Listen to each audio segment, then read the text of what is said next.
삶의 우선순위를 정하는 것이 정말 중요합니다. 우리는 매일 살다 보면 중요한 일도 있고 긴급한 일도 있습니다. 만약 우리가 우선순위를 정하지 않으면 중요한 일과 긴급한 일이 섞여져 있기 때문에 꼭 해야 할 일을 놓칠 때가 있습니다. 그래서 삶의 에너지를 엉뚱한 곳에 빼앗길 때가 생깁니다. 그래서 우리가 우선순위를 정해놓지 않으면 허무한 일에 우리의 인생을 낭비하게 되는 것입니다. 그래서 우리의 삶에 무엇이 더 중요한지 우선순위를 정해야 하는 것이죠. 예수님께서도 목숨이 음식보다 더 중요하고 몸이 옷보다 더 중요하다라고 말씀해 주셨습니다.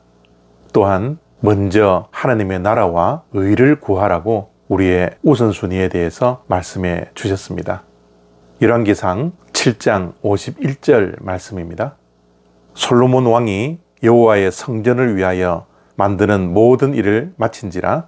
이에 솔로몬이 그의 아버지 다윗이 드린 물건 곧 은과 금과 기구들을 가져다가 여호와의 성전 곳간에 두었더라.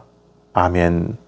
열왕기상 7장 말씀은 솔로몬이 하나님을 위하여 성전 건축을 마치고 자기를 위하여 왕궁을 건축하는 말씀입니다.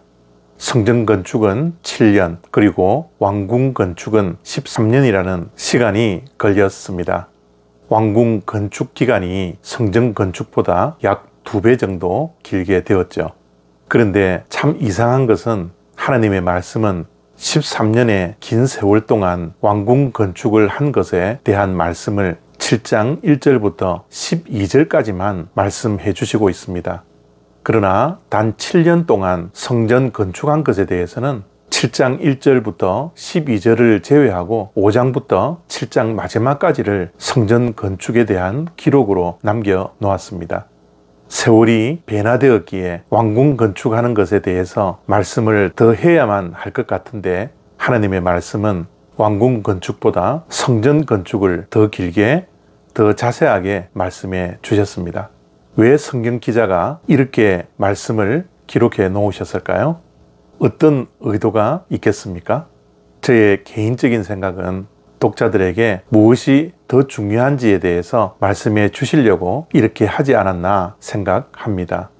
솔로몬은 덜 중요한 것에 더 많은 시간을 투자했지만 하나님이 보시기에는 솔로몬이 덜 투자한 성전 건축이 더 중요했기에 이렇게 말씀을 기록하지 않았나 생각합니다.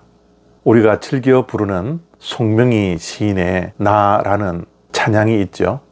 거기에 이런 가사가 있습니다. 나 가진 재물 없으나, 나 가진 지식 없으나, 나 가진 건강 없으나 남이 없는 것 나에게 있으니. 여기에서 남이 없는 것 가지고 있는 것이 무엇일까요? 바로 예수 그리스도입니다. 남들은 재물을 가졌고 지식을 가졌고 건강을 가졌지만 그거보다 더 중요한 예수 그리스도를 내가 가졌으니 하나님은 공평하십니다 라고 고백하는 찬양입니다. 송명희 시인에게는 자신은 이 세상 모든 것을 가진 것보다 예수 그리스도를 가진 것이 훨씬 더 중요함을 말씀하고 있습니다. 우리의 삶을 돌아보고 우리의 하루하루의 삶을 돌아보면 우리의 삶 가운데 무엇이 더 중요합니까? 우리는 어디에 우리의 삶의 에너지를 쏟고 있습니까? 우리의 삶의 우선순위가 어디에 있습니까? 장로교 성도들은 웨스트민스터 소요리 문답을 공부합니다. 거기에 첫 번째 질문이 사람의 제1되는 목적이 무엇인가? 라고 묻죠. 대답은 이렇습니다. 사람의 제1되는 목적은 하나님을 영화롭게 하며 그를 영원토록 즐거워하는 것이다 입니다. 정말 이런 삶을 살아가기를 원합니다. 우리가 입술로 고백했던 이 해답이 우리의 삶 속에서 계속 이어지기를 원합니다. 예수님보다 더 중요한 것 없습니다. 하나님께 영광 돌려드리는 일이 이 세상에서 가장 중요합니다. 이것이 우리의 삶의 우선순위가 되어 나보다는 세상보다는 주님이 우리의 삶의 우선순위가 되어지기를 바랍니다. 오늘도 그런 삶을 살아 우리의 삶에 우리의 인생의 에너지들이 낭비되지 않도록 힘쓸 수 있는 저와 여러분 다 되시기를 바랍니다. 감사합니다.